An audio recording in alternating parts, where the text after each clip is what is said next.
এই খা, খা বলছি। সিগারেটটা শেষ করতে না পারলে আজ তোকে অর্ধনগ্ন করে ক্যাম্পাসে ছেড়ে দেব। নিলয় আরাফের হাতটা থামিয়ে ওদের দিকে তাকিয়ে বেশ নরম গলাতেই বলতে থাকে। ভাইয়া, আমি জীবনে এসব খাইনি। আমি পারবো না ভাই। নিলয় কথাটি শুনে সবাই বেশ হো হো করে হাসতে লাগলো। নিলয় সবার দিকে করুণ দৃষ্টিতে তাকিয়ে আবারও চুপসে গেল যেন। হৃদয় নিলয়ের মাথায় সজোরে পিছন থেকে গাঁটটা দিয়ে জোরে হাসতে থাকে। সোহাগ নিলয়ের মাথাটা বেশ জোরেই চেপে ধরে। নিলয়ের মুখে সিগারেট গুঁজে দেয়, বলে, তোর 14 গোষ্ঠী খাবে আজ।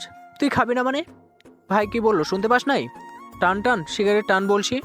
নিলয়ের ঠোঁটে সিগারেট আগুন লেগে ঠোঁটে কিছুটা পুড়ে যায়। নিলয় কান্না করতে থাকে।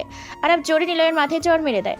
ওই যে মেয়েটা আসছে, ওর সামনে যাবি, ওর ওড়না ধরে টান দিবি। যা এখন। ভাই আমি পারবো না। কথাটা বলার পরই আরাফ নিলয়ের গালে চড় বসিয়ে দেয়। সকালের উদিয়ান আশিক তাপমাত্রিক রোদ নিলয়ের চোখে বারবার পড়ছে। নিলয়ের চোখ লাল হয়ে আসছে। কিছু বলতে চাইছে বারবার, কিন্তু আর পেরে উঠল না। সেই শক্তিটা মৃতপ্রায়। শুধু ফ্যাল ফ্যাল করে সামনে তাকিয়ে থাকা লোক কয়েকজনের দিকে তাকাচ্ছেও। আজ প্রথম নিলয় র্যাগিংয়ে পড়েছে। কেমন যেন সব অনুভূতিহীন হয়ে আসছে তার কাছে। র্যাগিং কাকে বলে এর আগে নিলয় জানতো না।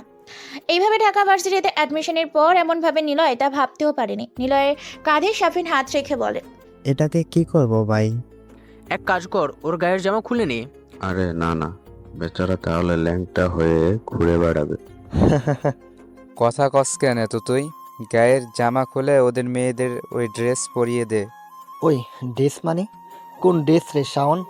ভাই, ওই যে আজকাল সব মডার্ন মাইয়া আছে না, নাইট পার্টিতে পরে যায়, অর্ধেক খোলা অর্ধেক ঢাকা থাকে। আরে ওই যে সামনে ঢাকা পিছনে খোলা যেগুলা, সেগুলার কথা বলছি।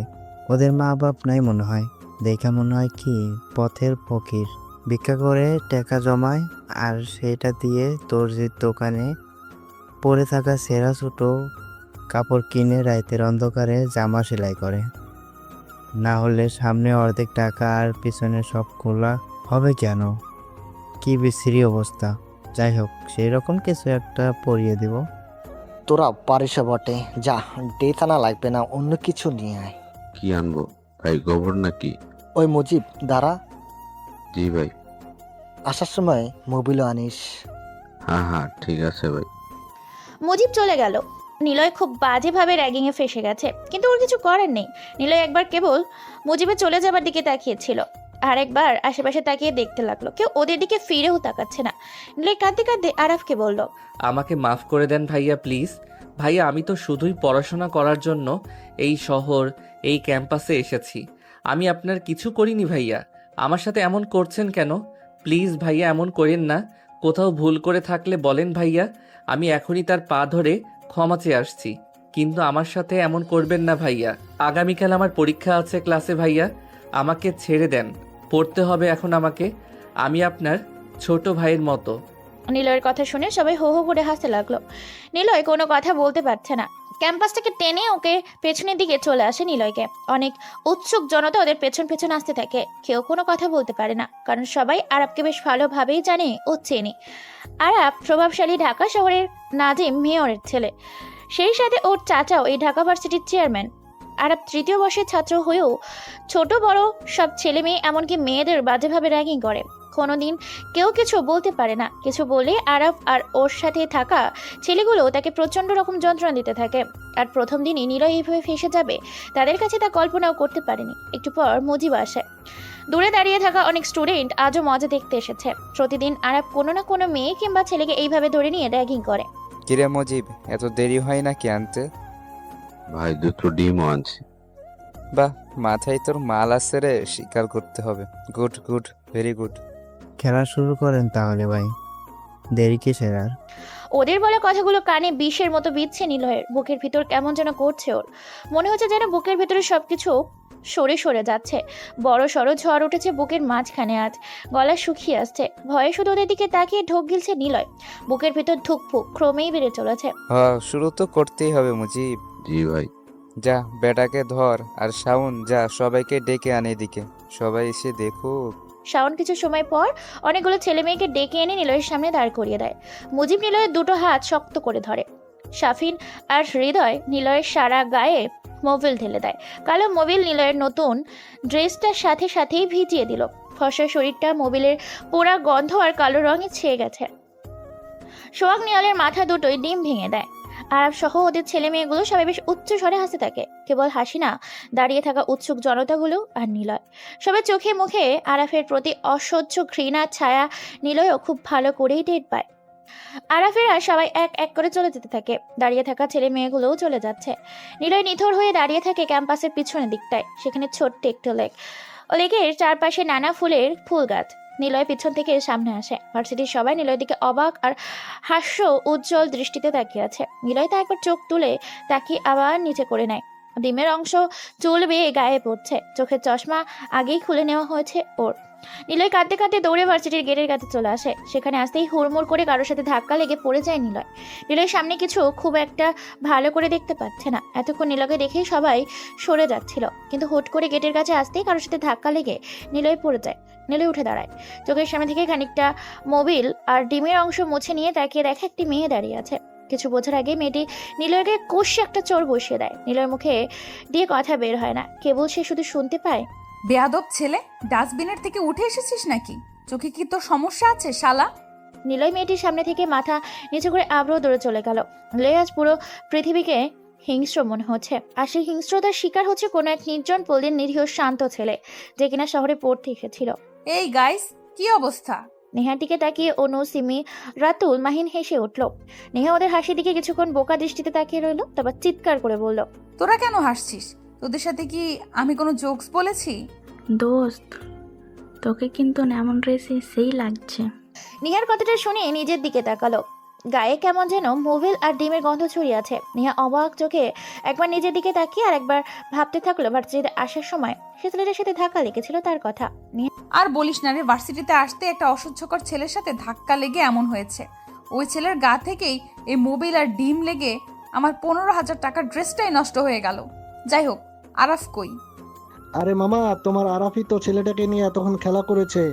ছেলেটার অবস্থা খারাপ করেছে তোমার আরাফ, বুঝলে? হইছে, এবার থাম। কই ও, বলিস না কেন? ও ক্যাম্পাসের লেকের পাড়ে বসে আছে। তাহলে চল যাই। আর কিছু বলে না, ওদের সাথে নিয়ে ক্যাম্পাসের পিছনে চলে গেল। সবাই দেখতে পেল আরাফের হাতে গিটার, শাফিনের সাথে হাসাহাসি করতে করতে আটা মারছে। আরাফ তো মুখে আনন্দময় হাসি উপচে পড়ছে। তুমি কখন এলে? এই তো এখন। দুজনের কিছু সময় গল্প করে নেয়। তারপর আরাফ গিটার বাজাতে শুরু করে। শুধু তোমায় ঘিরে সিঁদুর রাঙা মেঘ পড়েছে দূরে, শুধু তোমার ছায়া মেঘের উপরে ঢেউ তোলে রোদ্দুরে। অভিমানের আড়ি কেটে কোথায় তুমি যাচ্ছ হেঁটে, এ হৃদয়ের চিরকুটে তুমি বড় ডান পিটে। আমি তোমার মান ভাঙাবো, ভালোবেসে চোখ রাঙাবো, মিষ্টি কোনো গান শোনাবো নরম গলার সুরে। আরাফ গিটার বাজাচ্ছে আর তার সাথে সবাই মিলে সুরে সুর মিলিয়ে গান গাচ্ছে। নেহা লেকের পানির দিকে এগ্র চিত্তে তাকিয়ে আছে আর ওদের গানের সাথে তাল মিলিয়ে ঘাসের ওপর বসে পায়ের ওপর পা রেখে একটা আঙুল একবার তুলছে আর একবার নামাচ্ছে। এইভাবেই তাল মিলাচ্ছে। নেহা, ওই নেহা, কিছু হয়েছে কি তোর? এই নেহা, নেহা, কি রে, কোন ভাবনার জগতে চলে গেছিস তুই? অনু নেহার হাত ধরে ঝাঁকি দিয়ে কথাগুলো বলে। তারপর আরাফের দিকে তাকিয়ে একটা শুকনো হাসি দেয় নেহা। অনুর দিকে তাকিয়ে নেহা বলে, বল, কি হয়েছে তোর? এমন চুপচাপ হয়ে আছিস কদিন ধরে? কি হয়েছে তোমার? বলবে আমাকে প্লিজ। ক্যাম্পাসে কি কেউ কিছু বলেছে? নাম বলো, নয়তো দেখিয়ে দাও। না তেমন কিছু না, আসলে পরীক্ষা তো চলে আসলো, কিছুই তো পড়া হয়নি। আবার আজ একটা ক্লাসে পরীক্ষা আছে তো, তাই আর কি। আরে সমস্যা নেই, আমরা ব্যবস্থা করে দিব। আরাফের কথা শুনে নেহা চুপ হয়ে যায়, কিছুই বলে না। নেহা চুপচাপ থাকার পেছনে কারণ আছে, আর সেই কারণ এই আরাফ। সবার সামনে নেহার সাথে আরাফ ভালো ব্যবহার করলেও আলাদাভাবে আরাফ নেহাকে আজ সপ্তাহখানিক হলেও রুম ডেটের জন্য খুবই প্রেশার দিচ্ছে। আরাফকে সে কখনোই ভালোবাসেনি। আরাফকে নেহা তার কলেজের জন্য বলতে গেলে আরাফের ব্যবহার করার জন্যই নেহা আরাফের সাথে ভালোবাসার নাটক চালিয়ে আসছে কয়েক মাস। আর রিলেশনের এমন পর্যায়ে এসে গেছে নেহা, যেখানে প্রতিনিয়ত আরাফ নেহাকে খুব আপন করে পেতে চাচ্ছে। আর নেহা আরাফকে নানা রকম বুঝিয়ে চলেছে। তাই আরাফ সুযোগ বুঝে নেহাকে তার খুব কাছে নিতে চায়, বসিয়ে দিতে চায় নেহার মিষ্টি চেহারার তার হিংস্র দন্ত। নেহা বসা থেকে উঠে ক্লাসের দিকে যাবে, তখনই আরাফ হাত ধরে বলে, ক্লাসে। এই অনু, চল ক্লাসে যাই। আচ্ছা যাও, কিন্তু ক্লাস থেকে বের হয়ে পার্কে দেখা করবা। নেহা আর অনু ক্লাসের দিকে যেতে থাকে। আরাফেরা সেখানে বসে আড্ডা দিতে থাকে। আরাফের ক্লাস না করলেও চলে, কারণ প্রভাবশালী ব্যক্তির ছেলে বলে কথা। আর নেহা বড়লোক বাপের একমাত্র মেয়ে। তবে নেহা ঢাকায় এসেছে কেবল পড়াশোনা করতে, আর নেহার পরিবার অন্য শহরে। তুই ওদের সাথে মুখে মুখে তর্ক করতে গিয়েছিস কেন? শোন নিলয়, তুই যদি চুপচাপ চলে আসতে ওখান থেকে, তাহলে ওরা কিছুই বলতো না। তোর ভুল হয়েছে এরকম কাজ করাটা। যখন তোকে বলেছিল ওই মেয়েটার ওড়না টেনে নিয়ে চলে আসতে, তুই চলে আসলেই পারতি, তাহলে তোকে আর এত কষ্ট করা লাগতো না। তুই না, মানে কি যে বলবো তোকে বুঝতে পারতেছি না। এরকম কেউ করে? হ্যাঁ না দোস্ত, আমি বলবো তোর অন্যায় হয়েছে। তুই ওদের কথা শুনলেই পারতি। ঋষাদের কথা শুনে নিলয় কিছুক্ষণ তাকিয়ে থাকে ওর দিকে। নিলয় ব্যালকনিতে এসে দাঁড়ায়, দীর্ঘ একটা শ্বাস ফেলে সিগারেট জ্বালায়। ঋষাদ ওর পাশে যেয়ে নিলয়ের মুখ থেকে সিগারেট কেড়ে নিয়ে ছুঁড়ে ফেলে দেয়। নিলয় একটু মুচকি হেসে শান্ত গলায় বলে, ওদের চামচা কবে থেকে হলি তুই? এই খবরদার বলছি, আজে বাজে কথা বলবি না। আমি চামচা ওদের? তা নয়তো কি, তখন থেকে দেখছি ওদের সুনামের তো তোর পঞ্চমুখ। হাই, আমি কি তোর মতো নাকি যে বেশ নায়কগিরি দেখাতে যাব আর তারপর মাথায় ডিম ফাটিয়ে সারা গায়ে মোবিল মাখিয়ে বাড়ি ফিরবো? নিলয় কিছু বলে না, কেবল দূরে বসা দুটো পাখির দিকে তাকিয়ে নীরবে কি যেন ভাবছে। ঋষাদ বলেই চলছে, আচ্ছা বাদ দে, যা হয়েছে সব ভুলে যা। ওদের থেকে দূরে থাকবি। একদম দূরে থাকবি। ডাকলে কাছে যাবি। হ্যাঁ ছাড়া বেশি কিছু বলবি না। নিলয় হাসে। ঋষাদ মুখে বেশ চিন্তার ছাপ স্পষ্ট। নিলয় দেখতে পায়। নিলয় বিছানায় চলে এসে গা এলিয়ে দেয়। তারপর, ওই শোন, এদিকে আয়। হ্যাঁ হ্যাঁ, তোকে ডাকছি আমি, এদিকে আয়। আয় আয়। নিলয়ের কাঁধে ব্যাগ ঝুলিয়ে আর এক হাতে পকেটে গুজে মাথা নিচু করে ক্যাম্পাসে প্রবেশ করে। ধীর পায়ে হাঁটতে থাকে নিলয়। তখনই নিলয়কে উদ্দেশ্য করে আরাফ এর ডান হাত শাফিন ডাকলো। নিলয় একবার পিছনে তাকিয়ে শিওর হয়ে নেয় যে ওকে ছাড়া অন্য কাউকে ডাকছে না, কিন্তু না, তারা নিলয়কেই ডাকতে থাকে। নিলয় একটু তাড়াতাড়ি হেঁটে ওদের সামনে আসে। এসে দাঁড়াতেই শাফিন বলে ওঠে, ভাই, ওই বদপলা আসছে। আরাফ চায়ের কাপটা বেঞ্চের ওপর রেখে টি স্টল থেকে বের হয়ে এসে নিলয়ের দিকে তাকায়। সাথে আরাফের সাথে বেরিয়ে আসে মুজিবুর, হৃদয় আর সোহাগ। কিরে, কেমন আছিস? জি ভালো। নিলয়ের উত্তর শুনে আরাফ কপাল কুঁচকে নিলয়ের দিকে মাথা থেকে পা পর্যন্ত দেখলো। ভাব দেখে মনে হচ্ছিল আরাফ বোধহয় দর্জির কাজ শিখবে, কিন্তু না। নিলয়ের দিকে তাকিয়ে বলল আরাফ, তোর নামটা কি যেন? জি নিলয়, আমার নাম নিলয় ভাই। নিলয় ভাই? ক্যাম্পাসে ডন নাকি রে তুই? কিরে শাপিন, মুজিব, আমাকে আগে বলিসনি তো ক্যাম্পাসে নিলয় ভাই নামে ডন আছে? এটা তোর ঠিক কাজ করস নাই মামা, আমাদের তো আগে বলবি। তা নীলা ভাই, আপনি কোন ইয়ারে? আর আপনার ছেলেরা কই সব? যাতেই হোক, ডন মানুষ নিলয় ভাই প্রভাবশালী ব্যক্তি। নিলয় কোনো কথা বলে না, কেবল একটু ঠোঁট বাঁকিয়ে মুচকি হাসে। আর সামনে দাঁড়িয়ে থাকা সবাই উচ্চ স্বরে হাসতে লাগলো। নিলয় ভয়ে ভয়ে বলে ওঠে, আপনার ভুল হচ্ছে ভাইয়া, আমি আমাকে নিলয় ভাই বলি নাই, আপনাকে ভাই সম্বোধন করে ডেকেছি। নিলয়ের বলা শেষ হবার আগেই আরাফ নিলয়ের কলার চেপে টান দিয়ে কাছে এনে সজোরে চড় মারলো। তারপর বলতে লাগলো, বাপ মায়ের শিক্ষা দেয়নি যে কেউ যদি জিজ্ঞাসা করে কেমন আছে, তাকেও জিজ্ঞাসা করতে হয় কেমন আছে। বড়দের সম্মান করে কথা বলতে হয়। নিলয় কিছু বলতে যেও পারে না। কেমন যেন ডান পাশের গালটা ভো ভো করতে লাগলো। কিছু বোঝার আগেই শাফিন চুল চেপে ধরে বা গালে আরেকটা চড় দিয়ে বলল, খুব বেড়েছিস না? তোর মতো ছেলেদের না পুরোটা গিলতে সময় লাগবে না আমার। কর্তৃপক্ষের কাছে অভিযোগ করছিস আমাদের নামে, তোর তেরা কথা বলা আজ শিখিয়ে দিব। মুজিব, জি ভাই। ওরে আজ শিখিয়ে দিব বড়দের সম্মান করা। ভাই ফুল কোর্স। নিলয় কিছু বলে না, কেবল ঠায় দাঁড়িয়ে আছে। কেবল মনে পড়ে ঋষাদের কথা। শীতকাল বলেছিল কর্তৃপক্ষের কানে যেন কথাটা বলি, কিন্তু নিলয় তো বলেনি। তাহলে ঋষাদি এমন করছে, কি আর করার? ঋষাদি তাকে অনেক বেশি ভালোবাসে, তাই হয়তো এমন করেছে। নিলয় মনে মনে ঋষাদের কথা ভেবে হাসে, কিন্তু ডান গালের ব্যথায় হাসিটা প্রশস্ত হয় না। নিলয় চুপ হয়ে যায়। নিলয় বুঝতে পারে সামনে যে আরো বিপদ ঘনিয়ে আসছে, তা হলো কল্পনাতীত। আসন্ন বিপদের সাথে চারিদিকের পরিবেশটা কেমন যেন বিষণ্ণ হয়ে আসছিল।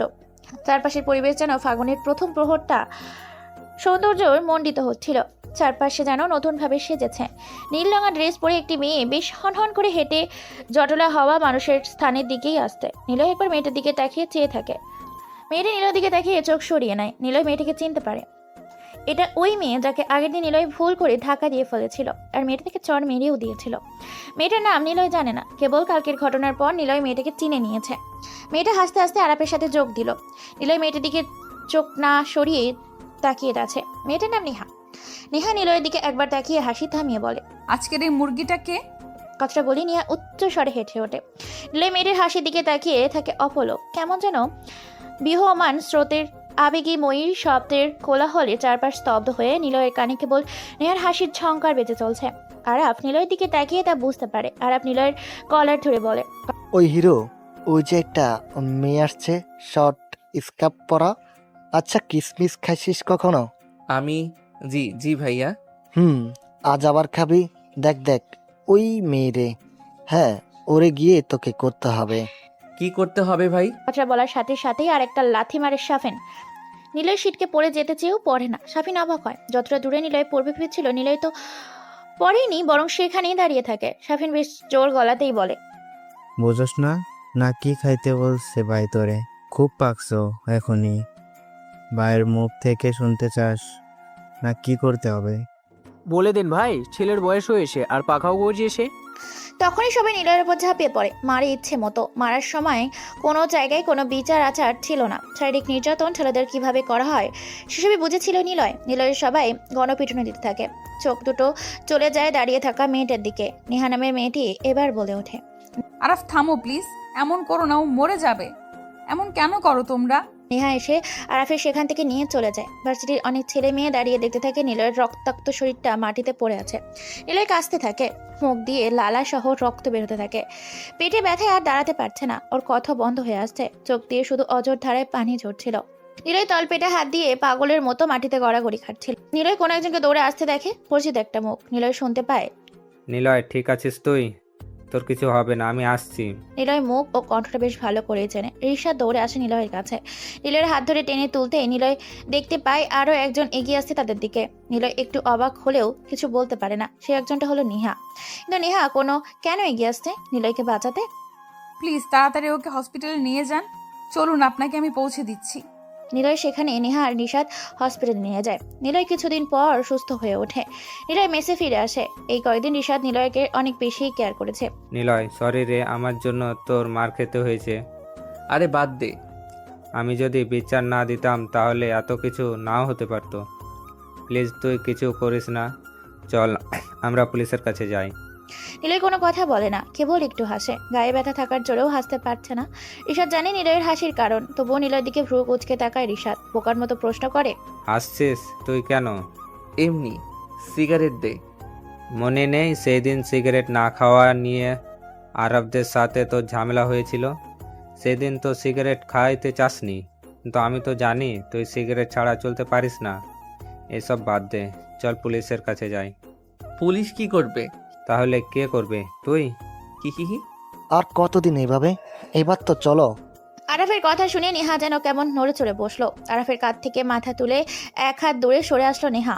আরাফ এগিয়ে যেতেই নেহাও সরে যেতে থাকে। আরাফ আবার বলে, কি হয়েছে নেহা? এমন কেন করো? আমি না, তুমি কেমন যেন করছো। কেমন করছি? তোমার হাতকে কন্ট্রোল করো। আমার লজ্জাস্থান ছোঁয়ার চেষ্টা করছে ও। প্লিজ আরাফ, এসব বিয়ের পর এমন কেন করছো তুমি? কামান নিয়া, বিয়ের পর তো রাত দিন পরে আছে। কামন নিয়া, বিয়ের পর তো রাত দিন পরে আছে। আগে তো একটু মাস্তি করে নিই। আর সবাই জানে একটা মেয়ের সাথে একটা ছেলের ফিজিক্যাল রিলেশন না হলে সে মেয়েটা ছেলেটাকে ছেড়ে চলে যায়। তাই বাস্তবতা। তোমাকে ভালোবাসি, তোমার সাথে রুম ডেট না হলে তুমিও ছেড়ে চলে যাবে। চুপ, আর একটা কথা বলবে না তুমি। তোমার কাছে ভালোবাসাটা এইরকম হতে পারে, কিন্তু আমার কাছে না। আমারই ভুল ছিল তোমার প্রপোজাল গ্রহণ করার। আমি যাচ্ছি। নেহা উঠে চলে আসে। নেহা আরাফের প্রথম সময় কাটানোর জন্য ভালোবাসলেও ধীরে ধীরে চেয়েছিল আরাফকে সে সত্যিকার অর্থেই ভালোবাসবে। কিন্তু আরাফের কাছে ভালোবাসাটা টিকিয়ে রাখার নতুন এক বাস্তব গল্প শুনে ভালোবাসাটাই কেবল যেন গায়ে গুলিয়ে উঠছে। নেহা চাইলেও ব্রেকআপ করতে পারছে না, কারণ আরাফের বাবা নেহার বাবার থেকেও প্রভাবশালী। আর তাছাড়া যদি সবাই মিলে নেহাকে তুলে নিয়ে যায় তখন কি হবে? এসব কিছু ভেবে নেহা রিলেশন চালিয়ে যাচ্ছে। আর ওদিকে আরাফ একজন প্লে বয়। তবে নেহাকে সে সত্যিকারেরই ভালোবাসে। তবে আরাপ আরও অনেক মেয়ের সাথে রিলেশনে জড়িয়ে আছে। এটা নেহা যেমন জানে না, তেমনি ওই বাকি মেয়েগুলোও জানে না আরাপ কেবল তাদের সাথে ফিজিক্যাল রিলেশনের জন্যই ভালোবাসার নাটক করছে। নেহা মাথা নিচু করে হাঁটে, কেমন যেন সব অস্থির লাগছে। আরাফের মুখটা মনে ফুলেও ওর চরিত্রের কাছে তা কালো হয়ে ভাসছে।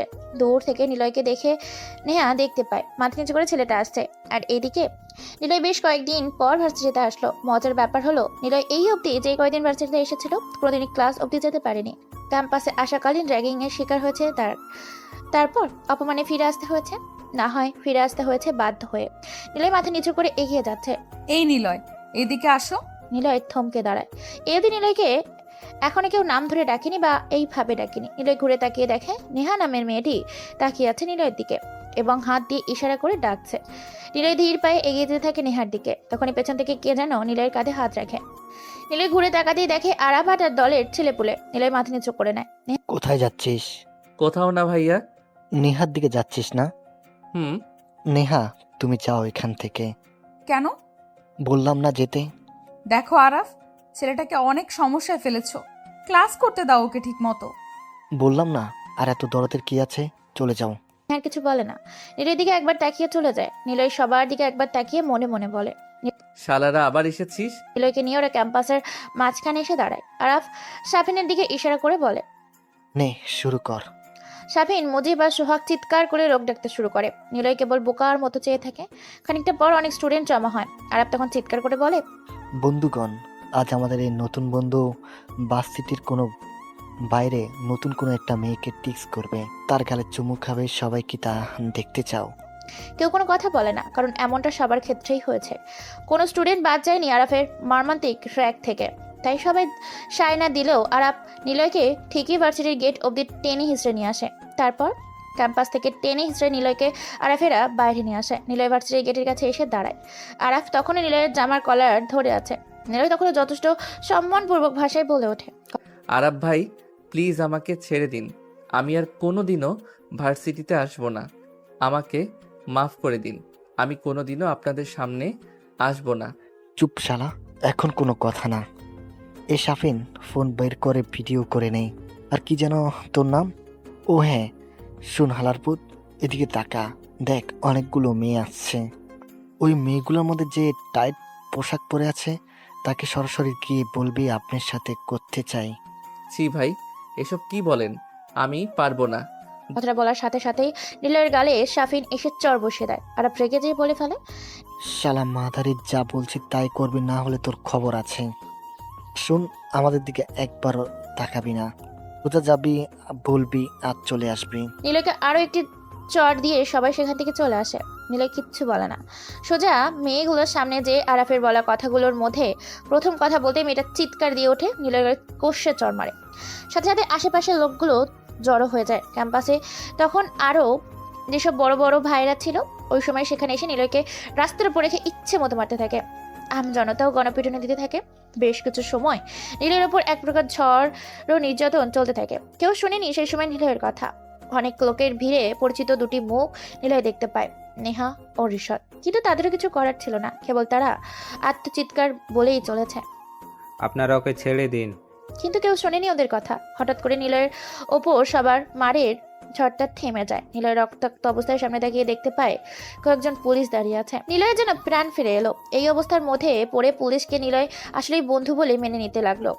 ঋষাদ আর নেহা দৌড়ে নিলয়ের কাছে আসে। নিলয়ের গাল বেয়ে রক্তের লালা যেন চারিদিকে ছড়িয়ে পড়ছে। টি শার্টটা রক্তে লাল রঙে ছেয়ে গেছে। পুলিশের মধ্যে অফিসার কোচের লোকটা বলে উঠল, কি হয়েছে এখানে? সবাই কেন ছেলেটাকে এভাবে মারছো? ঋষাদ কিছু বলতে যাবে, তখনই কোথা থেকে আরাপ এসে দাঁড়ায়। অফিসারের সালাম দিয়ে বলে, স্যার, ও একটা অভদ্র ছেলে, মেয়েদের প্রচুর উত্তপ্ত করে। এখন এখানে ওই মেয়েটাকে বাজে কথা বলেছে বলে সবাই ওকে মারছে। পুলিশ অফিসার রাফিন মেয়েটার দিকে তাকিয়ে ইশারায় জিজ্ঞাসা করতেই মেয়েটি কান্না করতে করতে বলে, জি স্যার, এই ছেলেটা আমাকে এসে অনেক বাজে কথা বলছে। রাফিন আর কোনো কথা শোনে না, সোজা নিলয়কে একটা চর দিয়ে থানায় নিয়ে চলে যায়। নিলয় থানায় বসে আছে, হেলান দিয়ে বসে কি যেন ভাবছে। অফিসার রাফিন খানিকটা অবাক হয় নিলয়কে দেখে। কারণ এখানে যতজন কয়েকদিন ধরে আসে সবাই এতক্ষণে স্যার আমি নির্দোষ, আমি কিচ্ছু করিনি, আমাকে ছেড়ে দিন, আর করবো না, এরকম কথা বলে কান্নাকাটি চিৎকার চেঁচামেচি করতে থাকে। কিন্তু নিলয় গারদের ভিতর দেওয়ালে হালান দিয়ে এক পা লম্বা আর এক পা খাটো করে এক হাত সেখানে পায়ের ওপর রেখে বসে আছে, একদম চুপচাপ, গাল বেয়ে কপাল বেয়ে ফোটে যেন রক্ত বের হচ্ছে তখনও। সেদিকে নিলয়ের কোনো খেয়ালই নেই। শেষমেশ অফিসার রাফিন আর সহ্য করতে না পেরে বলেই ফেলে, ওই ছেলে, তোর কপাল কেটে রক্ত বের হচ্ছে তো, দাঁড়া ডাক্তার নিয়ে আসি। দরকার নেই, মানে? আমি মেসেজেই ডাক্তার দেখে নিতে পারবো। হোয়াট? তুই কি পাগল? তোকে কে ছেড়ে দেবে? হি হি হি। পাগলের মতো কথা না বলে বসে থাক। রাফিন ডাক্তার আনতে চলে যায়। এক সময় ডাক্তার নিয়েও আসে, ভেতরে প্রবেশ করে ডাক্তার, ক্ষত ড্রেসিং করে ব্যান্ডেজ করে চলে যায়। নিলয়কে রাফিন বলে, কি দরকার ছিল মেয়েটাকে টিচ করার? তোকে দেখে তো ভালো ঘরের ছেলে বলে মনেই হচ্ছে। হি হি হি হি। হাসিস কেন? যদি বলি আমি এমন কিছুই করিনি তাহলে কি ছেড়ে দেবেন?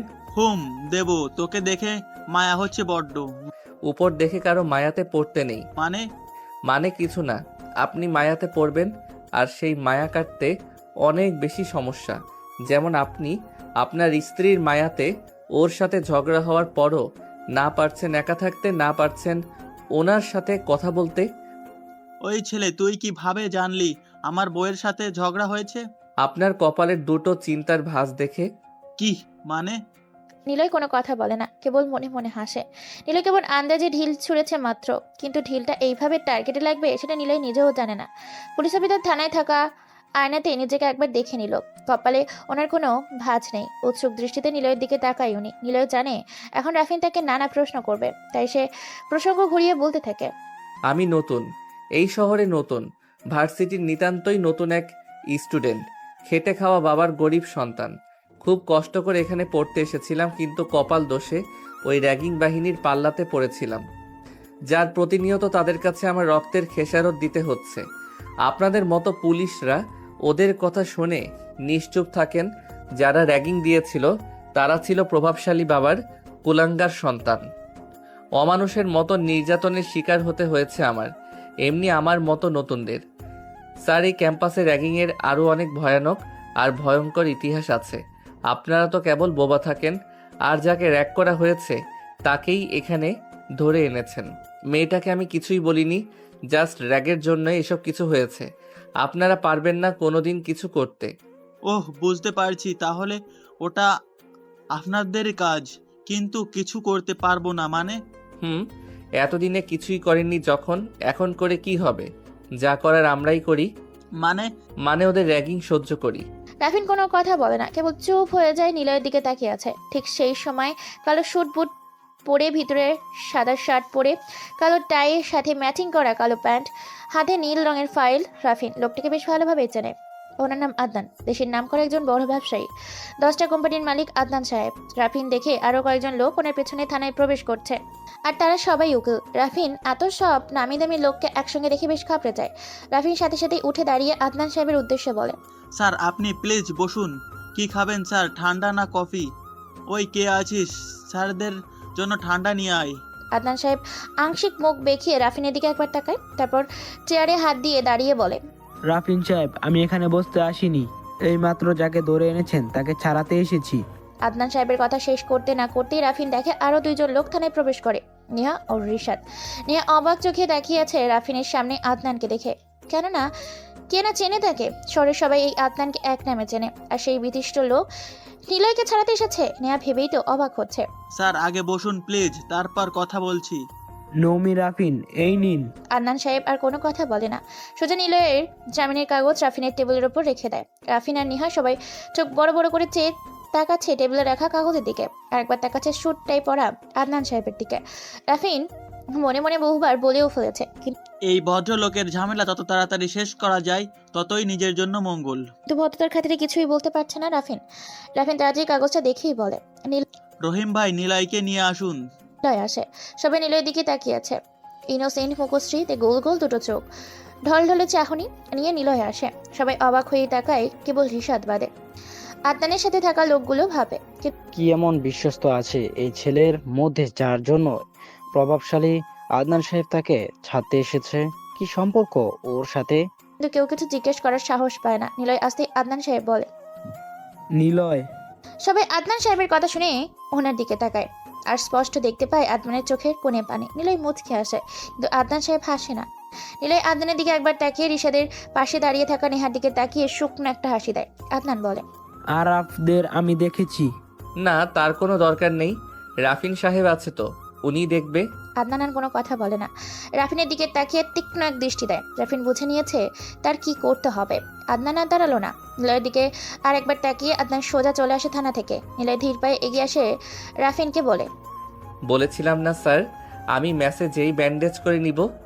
নিলয় আর কোনো কথা বলে না, সেও থানা থেকে চলে আসে। রাফিনের মনে হাজারটা প্রশ্ন নিলয়কে নিয়ে, কিন্তু সে প্রশ্নগুলো করা একদমই সুযোগ পায় না। তবে রাফিন জানে এখন তার কি করতে হবে। সোজা ভার্সিটি যেতে হবে, তারপর বাকিটা সেখানেই দেখা হবে। তারপর কালো রং এবং 4 জন পুলিশ সহ জিপ গাড়িতে ভার্সিটির মধ্যে প্রবেশ করে। কিছু সময় আগের ঘটনাগুলো সবার এখন মুখে মুখে, তাই পুলিশ আসবে এটা স্বাভাবিক। আর সবাই জানে পুলিশ এসেই আসামির বিরুদ্ধে কথা বলবে, তাই সবাইকে আরাফের ভয়ে মিথ্যে কথা বলে ছড়ানোর উপায় নেই। কারণ রাত শেষে ঠিকই ভার্সিটিতে সবাইকে আসতে হবে, আর এটাই সুযোগে সহনীয় প্রভাবশালী লোকের ছেলে মেয়েগুলো দূরের ছেলে মেয়েদের নিয়ে যা ইচ্ছে করে। প্রতিবাদ করলেই সমস্যা কমার থেকে দ্বিগুণ বেড়ে যায়। রাফিনের গাড়িটা ভার্সিটির প্রসঙ্গে এসে থামে, তখন সবাই সেদিকে তাকিয়ে আছে। আরাফ আর তার ছেলেরা ক্যাম্পাসে বসে আড্ডা দিচ্ছে। রাফিন সোজা সেখানে যায়। ওই ওঠ। আরাফের উদ্দেশ্যে বলা কথাটা আরাফ প্রথমে শুনেও খেয়াল করেনি, কিন্তু বাকিরা ঠিকই শুনে চুপ হয়ে যায়। রাফিন জামার কলার ধরে আরাফকে টেনে তুলতেই ভার্সিটিতে যেন তখন থমথমে পরিবেশ বহন করে। সবাই চুপ হয়ে এবং উৎসুক হয়ে সেদিকে তাকিয়ে থাকে। আরাফ হেসে বলে, অফিসার, আপনার বুকে অনেক সাহস আছে দেখছি, কিন্তু যেটা করছেন না সেটার ফল অনেক খারাপ হবে। কথাটা শেষ করতেই রাফিন আরাফের গালে কষে চড় দেয়। আরাফের পাশে থাকা ওর দলের ছেলেগুলো রাফিনের দিকে ছুটে আসে, কিন্তু আরাফ তা আটকে নেয়। আরাফ জোরে হেসে ওঠে।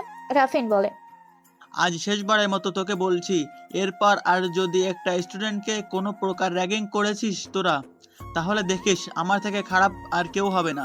আরে অফিসার, এই অবধি কেউ কিছু করতে পারেনি, আর আপনি কোথাকার কোন পুলিশ? জাস্ট একটা ফোন কলে আপনাকে বিবেক ছাড়া করে দিব। আইনের শিকলে হাত বাঁধা না হলে তোকে এখানেই মেরে রেখে দিতাম, তোদের আজকেই থানায় নিয়ে থেরাপি দিতাম। কিন্তু তোদের ফার্স্ট হিস্টোরি শুনে খারাপ লাগলো, তবে তোদের সাথে খুব দ্রুত আমার আবার দেখা হবে। মাথায় রাখিস নিলয়ের সাথে যেটা করেছিস। স্যার, আমরা না দিলেও ক্যাম্পাসে অনেকে আছে, তাদের কি ঠেকাবেন? শাফিন বিদ্রুপের একটা হাসি দিয়ে রাফিনের দিকে তাকিয়ে বলল কথাটা। রাফিন জানে আরাফ এই এলাকার প্রভাবশালী একজন নেতার ছেলে, তাই বেশি আরাফ রিয়াক্ট করে লাশও তার পড়ে যেতে পারে। তবে রাফিন বলে, কি করে ঠেকাবো? পিছনে লাঠির ডান্ডা পড়লে এমনিই সব ঠান্ডা হয়ে যাবে, তোদের এসব নিয়ে কষ্ট করে ভাবতে হবে না, কেমন? রাফিন আর দাঁড়ায় না, সোজা চলে আসে। ক্যাম্পাস শুধু লোক রাফিনের দিকে তাকিয়ে আছে। এই 5 বছরে এরকম ঘটনা প্রথম ঘটলো। তো আরাফ থেমে থাকার মানুষ না, ফোন বের করে তার বাবা ও চাচাকে সবটা বলল। ক্যাম্পাসের গেটের কাছে আসতেই নেহার সাথে রাফিনের দেখা। রাফিন জিপ থেকে নেমে নেহার সামনে যেয়ে দাঁড়ায়। নেহা ভ্রু কুচকে তাকায় রাফিনের দিকে। রাফিন কোনো ভনত্ব ছাড়াই বলে, আপনিও তো এগিয়েছিলেন থানায় নিলয়কে দেখতে। হুম আদনান সাহেবকে কে চেনেন? তাকে কেই না চেনে। আর আমি বলতে চাচ্ছি নিলয়ের সাথে ওনার কি সম্পর্ক? আমিও জানি না। মানে আপনার না ফ্রেন্ড? সেটাও জানি না। আরে ম্যাডাম, তাহলে দেখতে গিয়েছিলেন কেন? জানি না। জানেন এটা কি? কিছু না। ওকে নিলয়ের ঠিকানাটা দিন। সরি মিস্টার, সেটাও জানি না। আমি অ্যাকচুয়ালি আমার সাথে নিলয়ের এখনো কথাই হয়নি। ওকে আমার বিএফ মেরেছিল বলে দেখতে গিয়েছিলাম। নেহা চলে আসে। রাফিন বোকার মতো কিছুক্ষণ তাকিয়ে থেকে চলে আসে ভার্সিটি থেকে। নেহা ধীর পায়ে ক্যাম্পাসে এগিয়ে যায়। আরাফ নেহাকে দেখেই ডাক দেয়। নেহা সেদিকে যায়। আরাফের কাছে যেই আরাফ বলে, তুমি নিলয়কে কেন দেখতে গিয়েছিলে? এমনি।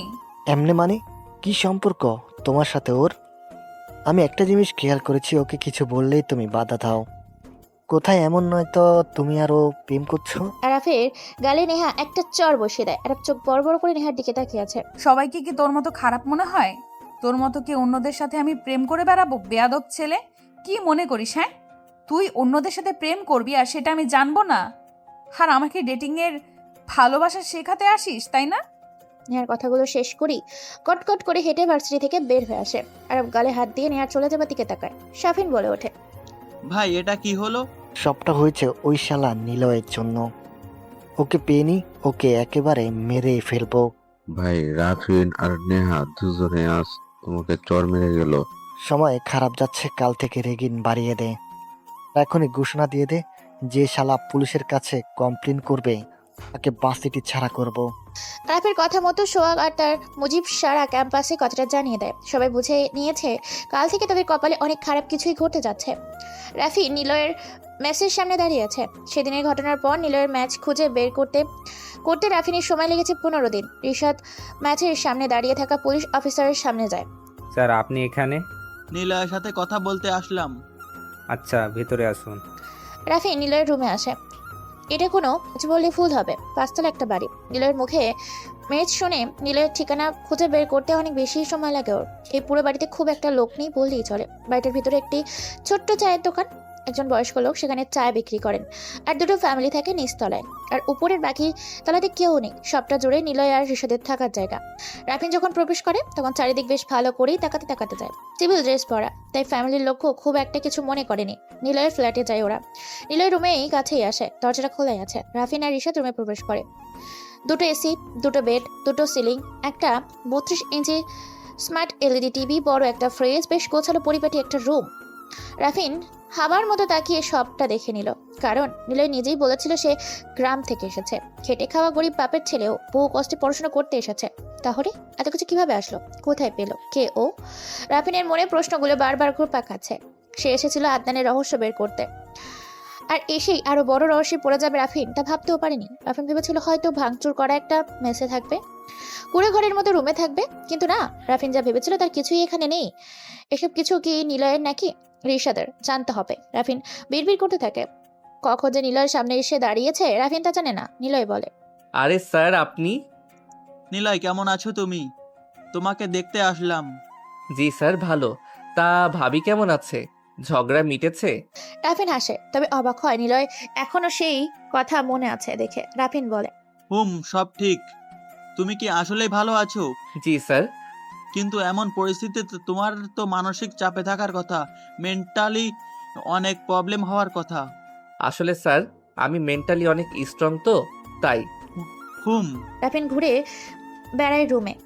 রাফিনের মনে হাজারটা প্রশ্ন, কিন্তু কিভাবে শুরু করবে বুঝতে পারছে না। নিলয় জানে রাফিন তাকে জিজ্ঞেস করবে, তাই নিলয় বলে, আদনান সাহেব আমাকে কেন ছাড়িয়ে এনেছিল সেটাই জানতে এসেছেন?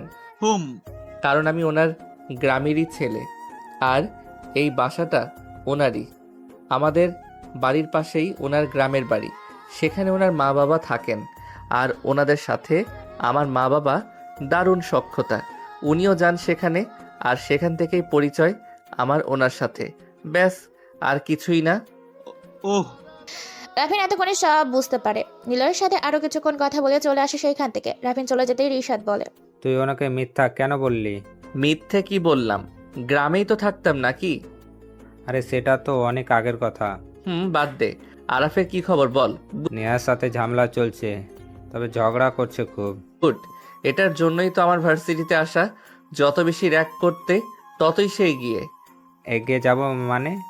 কোথায় এগিয়ে যাব? মৃত্যুর দেশে। হা হা হা। যাই হোক, ফোন দে তো মাসুমের কাছে। কেন? আরে দে না। নিলয় তুই আবার শুরু করলি তো? আমি এখনই ফোন দিচ্ছি, তবে মাসুমের কাছে না। তাহলে কোথায়? আচ্ছা বাদ দে, ভার্সিটিতে যাব। কি? নিলয় কোনো কথা বলে না। বিছানার বালিশের নিচ থেকে সিগারেট প্যাকেট বের করে প্যাকেট থেকে লাইটে নিয়ে জ্বালিয়ে টানতে থাকে। ঋষাদ এসে সিগারেট মুখ থেকে কেড়ে নিয়ে বাইরে ফেলে দেয়। নিলয় হাসতে হাসতে বিছানায় বসে। ঋষাদ বলে, তোকে আর ভার্সিটিতে যেতে হবে না, এখনো সুস্থ না তুই। তাছাড়া তুই গেলে ঝামেলা বাঁধবেই, ওরা ভালো না। হি হি হি। হাসিস কেন? আমি ভালো তো। ঋষাদ নিলয়ের প্রশ্নের উত্তর দেয় না, কেবল দীর্ঘ একটা শ্বাস নিয়ে নিলয়ের পাশে বসে। তারপর নিলয়ের দিকে তাকিয়ে ঋষাদ বলে, দেখ নিলয়, কেউ না চিনলেও আমি তোকে ঠিকই চিনি। ভয় হচ্ছে রাফিন আরাফদের শাসিয়ে এসেছিস বলে। এবার নিশ্চয় খুব বড় ঝামেলা হবে। তুই ওখান থেকে চলে যা, তোর বাড়িও বেচে দে, আমিও চলে যাই। আরে ভাই কি যে বলিস, চল আদনান সাহেবের কাছে যাই। কেন? না, ওনার কাছে যাব না, ওনাকে দেখলে আমার ভয় করে। আচ্ছা ফোনটা দে, মাসুমকে কল দেব। কেন, ঝামেলা করবি বলে? না, দিবি তো, প্রমিস, ঝামেলা করব না। ওকে। নিলয় মাসুমকে কল দেয়। প্রথমবার রিং হতেই রিসিভ করে মাসুম। নিলয় সেখান থেকে রিশাদের ফোন কেড়ে নিয়ে বলে, ভাইয়া বলো। আরাফের উপরে নজর রাখবি। মাসুম কোন দেশের টপ রকস্টার? ধুর, সাধারণ একজন র্যাগার। ও বুঝতে পারছি। আচ্ছা। মাসুম একদমই না। জানিস তো আদনান সাহেব কি বলেছিল? তোর জন্য ঝামেলা বাঁধবে, শিওর। সরি রিশাদ ভাই। মাসুম ফোন কেটে দেয়। সে নিলয়ের কথা মতোই কাজ করবে, রিশাদের না। রিশাদ কেবল ভয় পাচ্ছে আরাপ নিলয়ের মারবে সেটার জন্য। রিশাদ ভয় পাচ্ছে অন্য জায়গাতে। 2 দিন পর নিলয় কাঁধে ব্যাগ ঝুলিয়ে ধীর পায়ে ভার্সিটিতে প্রবেশ করছে। তখনই কেউ একজন তার ব্যাগ টেনে ধরে। পিছনে তাকিয়ে দেখে নেহা দাঁড়িয়ে। নিলয় মুচকি হাসে। নেহা বলে, কেমন আছো? আমিও ভালো। নিয়া আর নিলয় হেসে হেসে কথা বলছে। ঠিক তখনই কেউ একজন পেছন থেকে এসে নিলয়ের মাথায় গাঁটটা মারে। নিলয় ঘুরে তাকায়, দেখে আরাপ আর তার লোকজন নিলয়ের পিছনে দাঁড়িয়ে আছে। আসসালামু আলাইকুম ভাই। তুই সুস্থ হয়ে এসেছিস? জি ভাই। আচ্ছা চল। কোথায় ভাই? শালা আবার প্রশ্ন করিস, মাদার চোদ। চল শালা এক্ষুনি। আরাফও কোথাও যাবে না। কেন, কষ্ট হচ্ছে? ও তো যাবেই। যাওয়ার পর কি হবে সেটা সে জানে না। আর আমাদের ব্যাপারে নাক গলিও না, তাহলে তোমার এই সুন্দর মুখ আর সুন্দর থাকবে না। আরাফ তুমি কিন্তু সীমা ছাড়িয়ে যাচ্ছ। সীমা? এখন ছাড়াবো তোর গায়ে হাত দিয়ে? প্রেম করতাম বলে একদিনে তো গায়ে হাত দিতে দিস নাই। আজকে সবার সামনে তোকে চুমু খাবো, দেখবো কে বাঁচায়। কথাটা শোনার সাথে সাথে নেহা কষে আরাফের গাড়ি চর বসিয়ে দেয়। তারপর নিলয়ের দিকে তাকিয়ে বলে, তুমি কি রকম ছেলে হ্যাঁ? তোমার সামনে একটা মেয়েকে অপমান করে তুমি কিছু বলতে পারো না? থু। ঠোঁটা আরাপের পায়ের নিচে ছড়ে নেহা। তারপর হন হন করে চলে যায় সেইখান থেকে। আরাপ মুচকি আসে, নিলয়ের জামার কলার ধরে নিয়ে যায় টানতে টানতে। তারপর আরাপ নিলয়ের টি শার্ট ধরে টানতে টানতে নিয়ে যায়। ভার্সিটির সবাই ওদের দিকে তাকিয়ে আছে। নিলয় কারোর দিকে তাকানোর সুযোগ পাচ্ছে না, কেবল বারবার বলছে, ভাই আমাকে ছেড়ে দিন প্লিজ। আমি কি ক্ষতি করেছি আপনাদের? আমাকে দয়া করে ছেড়ে দিন ভাই প্লিজ। নিলয়ের কোনো কথা শোনে না। ক্যাম্পাসের ঠিক মাঝখানে একটি জামরুল গাছের গোল চত্বরে নিয়ে আসে নিলয়কে। ভার্সিটির সব স্যার ম্যাম আর স্টুডেন্টরা এক দৃষ্টিতে তাকিয়েছে সেদিকে, কিন্তু কেউ আরাফের সামনে এসে নিলয়কে বাঁচানোর চেষ্টা করছে না। ওর কজন ছাড়া বাকি সবাই মুখে এক প্রকার দুশ্চিন্তা ও বিষণ্ণের ছাপ। আরাফেরা গোল চত্বরে যেয়ে বসে, আর নিলয় ওদের সামনে দাঁড়িয়ে আছে। ওই কুত্তার বাচ্চা পুলিশের কাছে নালিশ দিতে খুব মজা না? আমার নামে বিচার দিয়েছিস, তোর কত বড় সাহস আমি দেখতে চাই। কি ভেবেছিলে তুই পুলিশ এসে আমাকে ধরে নিয়ে যাবে? ডাক শালা তোর পুলিশকে, দেখি ওর কত বড় সাহস আমাকে ধরে নিয়ে যায়, শালা মাদারি। ওরা সবাই হো হো করে হাসতে থাকে। হাসতে হাসতে যেন মাটিতে গড়িয়ে পড়বে এমনও তো অবস্থা। নিলয় শুকনো মুখে তাকায় ওদের দিকে, কোনো কথাই বলছে না ও। কেবল নিলয় বুঝতে পারছে আজ ওর সাথে বেশ খারাপ কিছুই হবে। তাই নিলয় কাঁদো কাঁদো মুখ করে বলল। নিলয়ের কথা শুনে সাফিন এসে নিলয়ের গালে সজোর একটা চড় বসিয়ে দেয়। ভাই আমাকে মাফ করে দিন। আমি পুলিশের কাছে কিছুই বলি নাই, আর কোনোদিনও পুলিশের কাছে যাব না। আমাকে এবারের মতো ছেড়ে দেন ভাই, আমি কিছুই জানি না। নিলয় গালে হাত দিয়ে দাঁড়িয়ে থাকে। সাফিন চড় দিয়ে উচ্চ স্বরে গালি দেয় নিলয়কে। তারপর বলে, শালা কি মনে করেছিস? আমরা কি গাধা? ওর জন্য প্রথমবার পুলিশ এসে ভাইকে মারছে, আবার পুলিশ কিছুই জানোস না? পুলিশকে কমপ্লেন করিস নাই? তাহলে পুলিশ জানে কি করে তোকে আমরা র্যাগ দেই? র্যাগের কি দেখছিস এতদিনে? এইবার দেখবি শালা। হাও সাফিন, ঠিক কইছস। ওই ফকিন্নির সামনে হাডো মোড়ে বসে কান ধরে থাক শালা। নিলয় দাঁড়িয়ে থাকে। গালিগুলো মুখটা একদম লাল হয়ে গেছে। কখন যে চোখ দিয়ে পানি গড়িয়ে পড়বে নিলয় তা একদমই খেয়াল করেনি। নিলয় মারগুলো ঠিকই সহ্য করে নিচ্ছে, কিন্তু তার গালিগুলো একদমই হজম করতে পারছে না সে। আর বিশেষ সজোরে তলপেটে একটা লাথি দেয় নিলয়কে। নিলয় কাত হয়েও মুজিব এসে ওকে সামলায়। 1.50 পাওয়ারের চশমা খুলে নিয়ে নিজের জায়গায় যেয়ে বসে। নিলয় কোকাতে কোকাতে বলে ওঠে, ভাই আমার চশমাটা দিন প্লিজ। চশমা ছাড়া কিচ্ছু ঠিক দেখতে পারি না ভাই, ঝাপসা হয়ে আসে। প্লিজ ভাই দিন চশমাটা। মুজিব নিলয়ের চশমাটা কনভার্স এর নিচে ফেলে দিয়ে মট করে ভেঙে দেয়। নিলয়ের ঝাপসা চোখে সেদিকে তাকিয়ে থাকে। হঠাৎ নিলয় খেয়াল করে কে যেন তার গায়ে পেছন থেকে এক গাদা পোড়া মোবিল ও গোবর পচা ঢেলে দিয়েছে। নিলয় এবার বসে পড়ে। পেছনে থাকা আরাফের ছেলেগুলো এক এক করে সামনে এসে বসতে থাকে। অনেকগুলো একসাথে জমা হয় 10 থেকে 15 জন ছেলেরা। নিলয়কে এখন বাজেভাবে র‍্যাক দিয়ে প্রস্তুত। নিলয় কোনো রকমের চোখ যে মোবিল মুছে সামনে তাকায়। এতক্ষণে নিলয় চোখ দিয়ে পানি পড়তে শুরু করেছে। আরাপ বলে ওঠে, শালার তামসা দেখো, মেয়েদের সামনে ওই দুটো জিনিস দেখতে পাও। ভাই কি যে কন্যা, ওটা তো কানা মানুষও টের পায়। আর ভার্সিটির মেয়েরা তো একটাও বোরকা পরে না ভাই, সবাই গেঞ্জি আর টি শার্ট পরে আসে। এই কারণে তো দেখতে পুরো ঢাকা পরিবহনের সামনে লাইটের মতো লাগে ভাই। এই জন্য লেখক বলেছে ভার্সিটির মেয়ে দেখলে আমার থাক ভাই কমনা। ওরে চান্দু, তুমি তো দেখি সব খবর রাখো। মাঝখান থাইকা কথা কইয়া লজ্জা দিবেন না ভাই, লজ্জা পাইতেছি। আরে লজ্জা বান পুরুষ, কিন্তু তুই দেখোস আমাদের নিলয় দেখে না রে, সে জাপসা দেখে। হ ভাই, সে মাইয়াগুলার হেডলাইট গুলা শীতের সকালে কুয়াশার মতো দেখ। কি রে মুজিব, তুই আজকাল একটু বেশি দিবানা হয়েছিস। সব খবর কওয়ার আগে বলে দিচ্ছিস। ভালো উন্নতি হয়েছে তো। কি করব ভাই, ভার্সিটির পোলা না আমরা, তো আগে এরম ছিলাম না তো। তোমার লোকে থাইকা শিখে গেছি। এখন রাতে ভিডিও না দেখলে ঘুমাইতে ভালো লাগে না। ওরে বাবা, তা খালি ভিডিও দেখিস নাকি বাস্তবে কিছু করস? কি যে কোন ভাই আপনারা, বাস্তবে তো আবার বলা লাগে জিএফের অভাব আছে না। বেশ কিছুক্ষণ ওদের মধ্যে কথা হতে থাকে। সবাই সবার কথা শুনছে। হাসি লাগলো বেশ জোরে। নিলয় কেবল ঠায় বসে আছে আর আমি যেদিকে তাকিয়ে বলে ওঠে, ওই এবার কান ধরে কয়েকবার উঠ আর বয়। একদম ভাব নিবি না, তোর বাপ দেখানোর জন্য এখানে কেউ নেই। যেটা বলছে সেটাই কর, না হলে তোর খবর আছে। নিলয় কান থেকে উঠে দাঁড়ায়। সেখানে বসতে যাবে তখনই শুনতে পায়, ভাই প্লিজ ওকে ছেড়ে দাও, ওর কোনো দোষ নাই, আমি সব পুলিশকে বলেছিলাম। কথা শোনার সাথে সাথে নিলয়ের পেছনে দাঁড়িয়ে থাকা ছেলেটা সামনে আসে। নিলয় দেখে এটা রিশাদ, কিন্তু ও এখানে আসবে নিলয় জানে না। হঠাৎ আরাপ এসে রিশাদের গালে চড় দিয়ে বলল, ওই তুই আমাকে আপনি বলে সম্বোধন করলি না কেন? আরাফের কথা শুনে রিশাদ নিলয়ের দিকে তাকায়। নিলয় মোবিল মুখের সামান্য একটা প্রশস্ত হাসি দিয়ে রিশাদকে ইশারা করে আপনি বলতে। রিশাদ মাথাটা নিচু করে নেয়। নিলয় ভেবেছিল রিশাদ এই বুঝি বলবে নে শুরু কর, কিন্তু না, এমনটা হয়নি। রিশাদ প্রশ্নসূচক দৃষ্টিতে তাকায় নিলয়ের দিকে, আর এই দিকে রিশাদ ভাবে নিলয় হয়তো বলবে রিশাদ উঠে দাঁড়া, আমিই দেখছি, কিন্তু না, এমন কিছুই হয়নি। অবশ্য নিলয়কে সবকিছু থেকে বিরত থাকার দায়িত্বটা রিশাদেরই। সরি ভাই, ভুল হয়ে গেছে। তোর ভুলের শালা কিভাবে সম্মান দিতে হয় শিখিস নাই? শিখবি কিভাবে? তোর পাশেরটা তো সম্মান দেয় না। মুজিব যা। কোথায় যাবো ভাই? তুই আর সোহাগ মিলে 2টা জামা আর প্লাজো ম্যানেজ করে নিয়ে আয়। শালা 2টাকে এখনই পরিয়ে দিয়ে পুরো ক্যাম্পাস ঘোরাবো। প্লিজ ভাই, এটা করবেন না। আমরা তো পড়তে এসেছি, আপনাদের সাথে কোনো শত্রুতা নেই আমাদের। কি বলতে চাচ্ছিস? আমরাই শত্রুতা করছি? আমরা কি খারাপ তবে?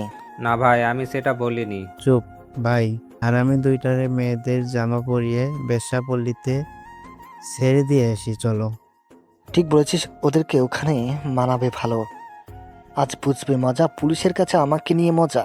ভার্সিটির সবাই হা করে তাকিয়ে আছে সেদিকে, কেউ কিছুই বলছে না। অবশ্য কারো বলার সুযোগও আর সাহসও নেই। এতদিন এক স্যার ওদেরকে এইসব কাজে বাধা দিয়েছিল বলে সেই দিনই সেই স্যারকে মেয়েদের জামা পরিয়ে অল গার্লস এলাকায় ছেড়ে দিয়েছিল। এরপর ওই স্যারকারই ভার্সিটি দেখা যায়নি।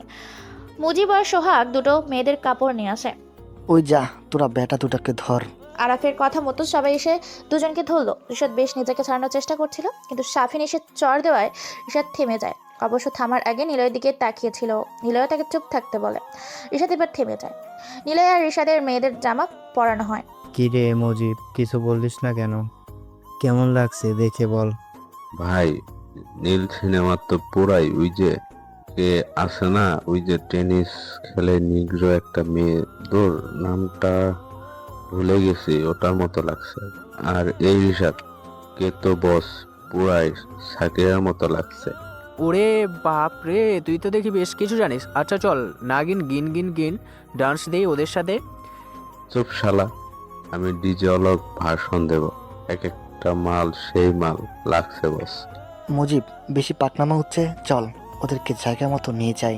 নিলয় আর রিশাদকে ধরে যখন ক্যাম্পাস থেকে বের করতে যাবে তখনই পুলিশের জিপ দেখতে পায় সবাই।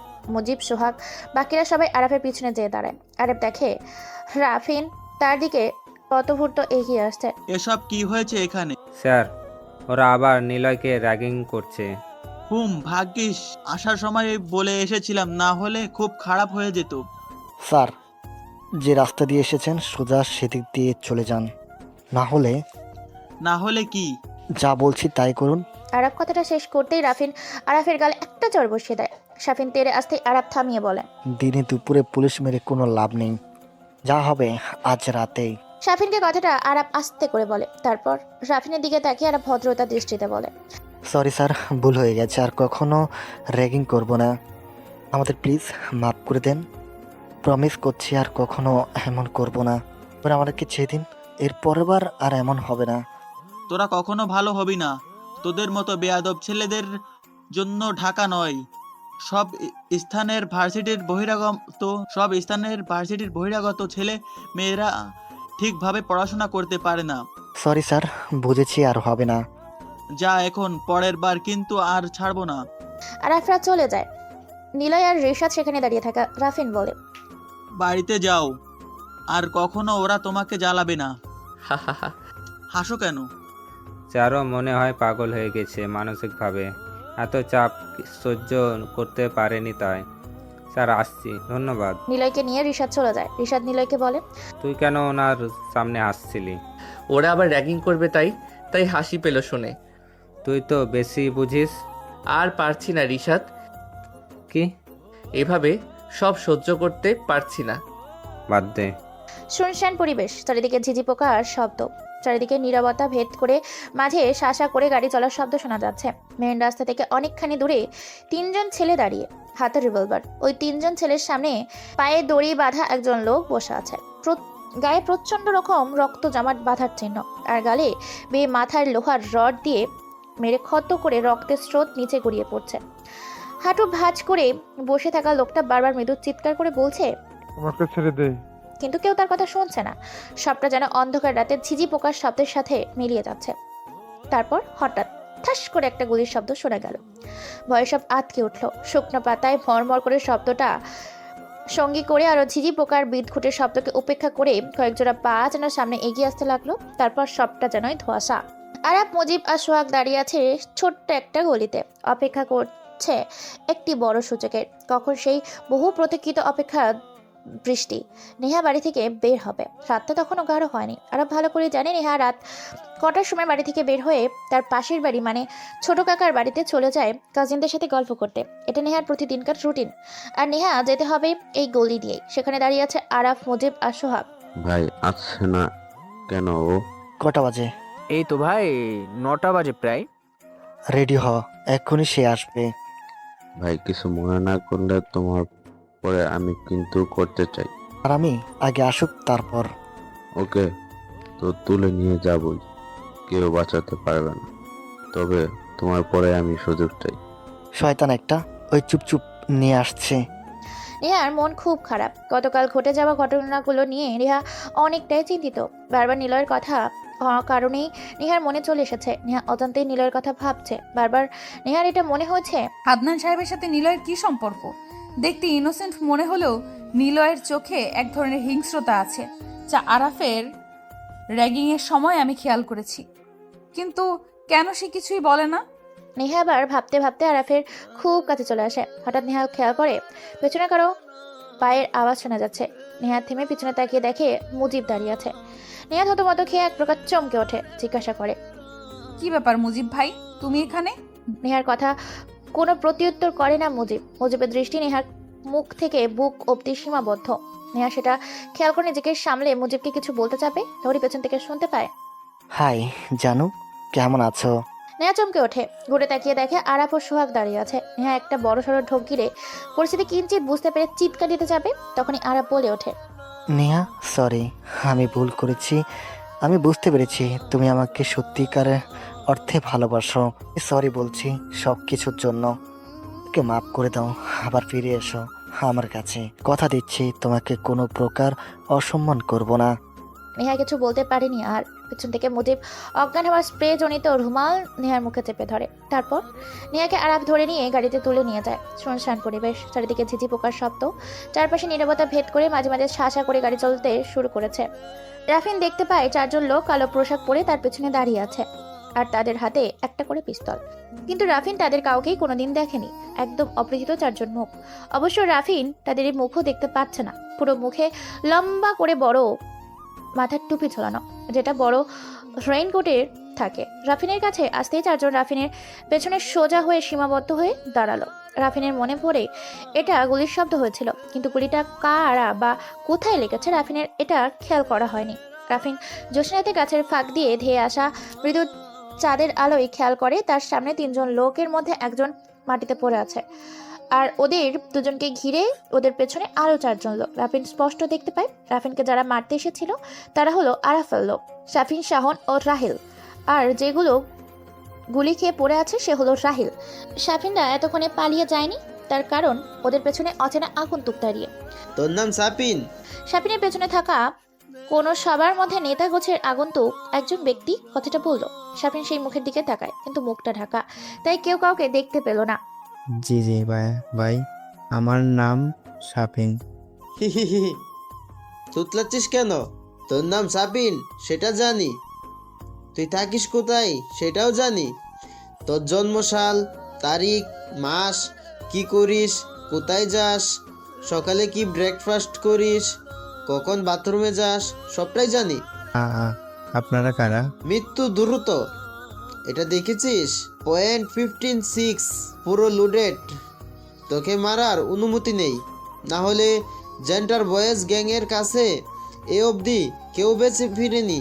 তবে ভালো হয়ে যা, লাস্ট ওয়ার্নিং, যা। শাফিন কয়েকবার ঢোক গিলে চোখ বড় বড় করে আগন্তুকের দিকে তাকায়। মনে মনে কয়েকবার বলেও ফেলেছে সে, কিভাবে আমি এই গ্যাংয়ের সামনে পড়লাম? এই গ্যাং তো সহজে কারোর সাথে শত্রুরা করে, আর যার সাথে শত্রুরা করে তাকে মেরে ফেলে, আমাকেও মারবে। শাফিন থপ করে হাট মুড়ে বসে পড়ে। ভাই, আমার ভুল হয়ে গেছে, আমি কোনোদিনও আর কোনো কিছু করব না। আমি আপনাদের গ্যাংয়ের অনেক নাম শুনেছি, কিন্তু কোনোদিনও দেখিনি। আমি এটাও জানি আপনারা কিভাবে মারেন। প্লিজ ভাই, আমাকে মারবেন না, আমি কখনো আর কিছু করব না। তোকে বললাম না মারবো না, তুই যা, 5 সেকেন্ডের মধ্যে এখান থেকে চলে যাবি, না হলে মেরেই ফেলবো। শাফিন আর শাওন দৌড়ে চলে আসে তাদের থাকে। শাফিন ভেবেছিল পেছন থেকে তাকে গুলি করা হবে, কিন্তু না, সেরকম হয়নি। তাই শাফিন খুশি হলেও কপালে বেশ বড় রকমের চিন্তার ছাপ। হ্যালো মি রাফিন, আপনিও চলে যান। তবে হ্যাঁ, আজকে রাতের কথা আপনি ভুলে যাবেন, মনে করার একদমই চেষ্টা করবেন না। আর ধন্যবাদ। রাফিনকে বসা থেকে তুলে হাত পা থেকে দড়ি খুলে অচেনা লোকগুলোর মধ্যে থেকে সেই আগন্তুক লোকটা কথাটা বলে। তারপর আর না দাঁড়িয়ে সোজা চলে আসে তারা। রাফিন সেখানে দাঁড়িয়ে হা হয়ে যায়, কারণ এত কাছ থেকেও সে ডেঞ্জার বয়েজ গ্যাংকে ধরতে পারলো না। সারা বাংলাদেশের প্রশাসন খুঁজে বেড়াচ্ছে এই গ্যাংকে। অনেক অফিসারদের মনে এই ডেঞ্জার বয়েজ গ্যাং নিয়ে নানা রকম চিন্তা, কিন্তু এরা আসলেই খারাপ না। রাফিন বন থেকে বের হওয়ার পুরো সময় ধরে কেবল এই গ্যাংটাকে নিয়েই ভেবেছে। খুব স্পিডে গাড়ি চলছে, শাঁসা করে গাড়ির শব্দে যেন বিকট হয়ে আধা এক ঘুমন্ত নারীর ঘুম ভাঙিয়ে কানে এসে প্রবেশ করছে। ঘুমন্ত মেয়েটা নেহা, মুখে কাপড় বাঁধা, গাড়ির ভিতরে পুরো অন্ধকার। কয়েক মিনিট লাগলো নেহা কোথায় আছে সেটা বোঝার জন্য। তারপর তার সাথে কারা আছে সেটাও বুঝে নিল। আরাফ, মুজিব ও সোহাগ। নেহা চিৎকার দিতে পারছে না, কারণ তার মুখ শক্ত করে কাপড় দিয়ে বাঁধা। কেবল মুখ দিয়ে গোঙানোর শব্দ শোনা যাচ্ছে। আরাফ বুঝে গিয়েছে নেহার চেতনা ফিরে এসেছে। ঘুমের স্প্রে অনেকখানি সময় ধরে কাজ করেছে, না হলে এতক্ষণ অনেক সমস্যা হতো এই নেহাকে নিয়ে। আর একটু অপেক্ষা করো, জানো, তোমাকে আমরা রাজপ্রাসাদে নিয়ে যাব, তারপর সেখানে অজস্র সুখ আর সুখ, মজা হবে, মাস্তি হবে। আমাকে চোয়ার মারার অপমানটা তোমাকে বোঝাবো, জান। নেহার মুখ দিয়ে কোনো কথা বের হচ্ছে না। শব্দহীনভাবে নেহা বারবার বলে চলেছে, আমাকে ছেড়ে দাও প্লিজ। কিন্তু নেহার সেই কথা বলার কোনো বাইরে যাচ্ছে না, কেবল চোখ বেয়ে নোনা পানি গড়িয়ে পড়ছে। হঠাৎ করে নেহা খেয়াল করে কোনো একজোড়া হাত তাকে স্পর্শ কাতর জায়গা ছোঁয়ার জন্য স্বতঃস্ফূর্তভাবে এগিয়ে আসছে উপরের দিকে। নেহা এবার ছটফট করতে লাগলো। ঝাঁকুনিতে হাত দুটো নিচে নেমে গেল। চোখ বেয়ে অজস্র পানির মৃদু স্রোত বয়ে পড়ছে নিচে। আবারও কয়েক মিনিট পর সেই জোড়া হাতের উপর দিয়ে উঠে আসতে লাগলো। নেহা কিছুতেই কিছু করতে পারছে না। আবারও ঝাঁকি দিল, কিন্তু এবার সেই দুটো হাত আর সরে গেল না। নেহা ঘুরে তাকিয়ে দেখে মুজিব তার পেছন থেকে ছাপটে ধরে আছে, আর তারই এই দুটো হাত। হাত দুটোর গন্তব্য খুব কাছে আসতেই ধুম করে গাড়িটা ব্রেক করলো। আরব সহ গাড়িতে থাকা সবাই হুড়মুড় করে সামনে ঝুঁকে গেল। আরব ড্রাইভার রতনকে বলল, ওই শালা মাদারি তোর হলো সমস্যা হয়েছে, ব্রেক মারলি কেন? মরে যেতাম যদি, শালা হারামি। মুজিবের মেজাজ বেশ খারাপ। বহুদিনের ইচ্ছে পূরণ হতে যাবার ঠিক কয়েক সেকেন্ডের আগেই এমন বাধা পাবে মুজিব তা ভাবতেও পারেনি। প্রচন্ড রকম বিরক্তি নিয়ে বলল, আরাব ভাই, সামনে দাঁড়িয়ে থাকা ছেলেকে আমি দেখছি, পুরো মেজাজটাই খারাপ করে দিল। আমার নিচের সমস্যা হচ্ছে, ঠান্ডা হচ্ছে না, মেশিনটা আমাকে দিন, আমি ওর দিয়ে আসি। নেহা যেন প্রাণ ফিরে পেল। বাইরে কি হচ্ছে নেহা তা একদমই জানে না। কেবল গাড়ির সামনে হেডলাইটে নেহা স্পষ্ট দেখতে পায়। লম্বা টুপি ঝুলিয়ে পেছনে হাত বেঁধে কে যেন মাথাটা একদম নিচু করে দাঁড়িয়ে আছে বাইকের সামনে। এই একজন নেহার জন্য মুজিবের মতো কুত্তার বাচ্চার হাত থেকে ওর সম্মানটাকে বেঁচে গেল হয়তো। নেহা অনেক খুশি হলো, চিন্তার ছাপ তার চায়নি। মুজিব গাড়ি থেকে নামে, আরাফাত সোহাগও তার পিছনে নামে। নেহা গাড়িতে একা, কেবল ড্রাইভার সিটে বয়স্ক রতন কাকু বসে আছে। রতন লাল নেহাকে খুব ভালোভাবেই চেনে, কারণ বহুবার আরব স্যারের সাথে নেহাকে সে দেখেছে। রতনলালের কাছে নেহা তার মেয়ের মতোই লাগে। সবসময় নেহাকে সে মা বলেই ডেকেছে। এমন কিছু হোক রতনলাল একদমই চাচ্ছিল না, তাই হঠাৎ পথে বাধা পাওয়াতে দুজন খুব খুশি। রতনলাল নেহার মুখ থেকে কাপড় খুলে দেয়, তখনই তারা শুনতে পায় ঠাস করে একটা গুলির শব্দ, আর গুলিটা মাথা ভেদ করে সোজা আরাফের গাড়ির কাচের সাথে এসে লাগে। কাচ ভেঙে যায়। নেহা চিৎকার করে ওঠে, কানে হাত দিয়ে সামনে তাকিয়ে দেখে মুজিব মাটিতে পড়ে আছে। নেহা গাড়ি থেকে নামে। আরাফ আর সোহাগ ভয়ে একদম পাথর হয়ে যায়। ওদের পা যেন আর চলতে চায় না। চোখের সামনে আরাফের প্রিয় বাম হাত এইভাবে মাটিতে পড়ে থাকবে লাশ হয়ে। আরাফ তা কল্পনাও করেনি। আরাফ মুখ তুলে সামনে তাকায়। লম্বা টুপিওয়ালা ছেলেটার হাতে একটি পিস্তল, সোজা আরাফের দিকে তাক করা। আরাফ ভয়ে দাঁড়িয়ে আছে, মুখ দিয়ে কোনো কথা বের হচ্ছে না। নেহা যেয়ে আরাফের পাশে দাঁড়ায়। মুজিবের কপাল বেয়ে তাজা রক্ত পিসডালা মাটিতে পড়ে ছিটিয়ে যাচ্ছে। নেহা রক্ত দেখে জ্ঞান হারায়, ঠপ করে মাটিতে পড়ে যায়। আরাফ দেখে আগন্তুক ছেলেটা তার দিকে এগিয়ে আসছে। আরাফ হাঁটু মেরে বসে তার নিচে, চোখ দিয়ে ভয়ের অশ্রু গড়িয়ে পড়ছে শুধু। আরাফ আর সোহাগ হাত জোর করে সামনে থাকা দাঁড়িয়ে অচেনা ছেলেকে সামনে বলতে থাকে, বা ভাইয়া, আমি জানি আপনি কে। আমি ডেঞ্জারাস গ্যাংয়ের কেউ, কারণ আমি আর্টিকেলে পড়েছিলাম আপনাকে নিয়ে, একটা ফটো বের হয়েছিল আপনাদের নিয়ে। কেন আপনার মতো পোশাকে দাঁড়িয়ে আছে কয়েকজন, হাতে পিস্তল, নিচে আপনাদের গ্যাং সম্পর্কে লেখা আর্টিকেল। কিন্তু আমি জানি না আপনি কে, আপনার সাথে আমার কিসের শত্রুতা। আমাকে প্লিজ মারবেন না, আমাকে মাফ করে দেন, আমাকে ছেড়ে দিন। আমি জানি আপনারা কাউদেরকে বাঁচিয়ে রাখেন না, কে ছেড়ে দিন ভাই প্লিজ। আগন্তুক কোনো কথা বলে না। গাড়ির পাশে ভয়ে চুপসে থাকা রতনলালের দিকে অপরিচিত ছেলেটা ইশারা করে। রতনলাল সামনে আসে, ইশারায় বলে কাপড় দিয়ে দুজনের চোখ বেঁধে দিতে। রতনলাল কথা মতো আরাফ আর সোহাগের চোখ বেঁধে দেয়। তারপর ইশারাতে বলে নেহাকে গাড়িতে তুলতে এবং সোজা নেহাদের বাড়িতে পৌঁছে দিতে। রতনলাল যেন তার কথা শুনতে বাধ্য। অপরিচিত লোকটার কথা মতো রতন নেহাকে গাড়িতে তুলে, তারপর সামনে এসে দাঁড়ায়। ইশারায় বলে তাকে পৌঁছে দিয়ে এদেরকে এখান থেকে নিয়ে যেতে। রতন আর দাঁড়ায়নি, সোজা গাড়ি ঘুরিয়ে সোজা টান দিয়ে ফেলে আসে। রাস্তায় পরিচিত দিক ধরে চলতে থাকে। দুজন মানুষ রাস্তায় এক পাশে চোখ মুখে কাপড় বাঁধা অবস্থায় বসে আছে। কেউ একজন এসে দুজনের হাত পায়ে দড়ি দিয়ে বেঁধে দেয়। তারপর লম্বা টুপিওয়ালা ছেলেটা আরাফের কানের কাছে মুখ নিয়ে বলে, খুব মজা লাগে মানুষকে হাঁটু মুড়ে বসতে দেখলে, তাই না? আর আবার কিছু শুনতে পায় না। অনেকটা সময় পেরিয়ে গেল, কোনো কিছু শব্দ শুনতে পাচ্ছে না ওরা। সোয়া কয়েকবার ডাক দিল, আরাব ভাই, ভাই আছেন? আরাব ঠিকই তার পাশে থাকলেও কোনো কথা বলতে পারছে না, কারণ আরাব এক মনে ভেবে চলেছে কে এই ছেলে। কণ্ঠটা অনেক পরিচিত, কিন্তু তবুও কনফিউজ যেন। আরাফের মনে বড় রকমের চিন্তার ছাপ। তবে কি সে ইনোসেন্ট চশমা পরা নাকি অন্য কেউ? সে তো এমন হবে না কখনো। দেখতে তো গাইয়া খ্যাত আর আবুল মার্কা লাগে। তাহলে কে হতে পারে?